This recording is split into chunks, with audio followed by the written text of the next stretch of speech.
இன்னைக்கு ஒரு டிஃப்ரெண்ட்டான மினி வ்ளாக் பார்க்கலாமா? இன்னைக்கு என்னோட மீல வந்து நானே மேக் பண்ணிக்க போறேன் காலேஜ்க்கு. வேற ஒண்ணும் இல்ல. அம்மா வந்து ஊருக்கு போயிட்டாங்க. ஸோ நான் தானே மேக் பண்ணி ஆகணும்.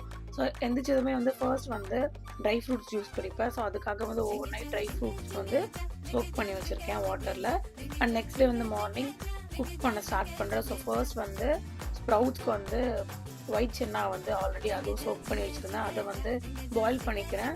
லஞ்ச்க்கு வந்து நான் வந்து வெஜ் புலாவ் மாதிரி செய்யலான்னு பிளான் பண்ணியிருந்தேன். ஸோ அதே மாதிரி பண்றேன். சைட் டிஷ்க்கு வந்து கொஞ்சம் ஸ்பைசியா இருக்கணும் அப்படின்னு சொல்லிட்டு பொட்டேட்டோ மேக் பண்ணிக்கிறேன். அண்ட் நான் வந்து லஞ்ச்க்கு எப்பவுமே வந்து ஒரு வெஜிடபிள் அதே ஈக்குவலான அமௌண்ட்ட வந்து ரைஸ், அதுக்கப்புறமா வந்து ஒரு ஸ்ப்ரவுட் சாப்பிடுவேன். அண்ட் வந்து ஸ்நாக்ஸ்க்கு வந்து கொய்யாக்காய் வந்து கட் பண்ணி எடுத்துக்கிறேன். அது கூட வந்து கொஞ்சம் சீட்ஸ் ஆட் பண்ணியிருக்கேன். அண்ட் மிட் மார்னிங் ஸ்நாக்கா குடிக்கிறதுக்காக ஃபெர்மெண்டட் ரைஸ் அது கூடவே வந்து கொஞ்சம் கர்ட் போட்டு நல்லா பிளெண்ட் பண்ணிக்கிறேன்.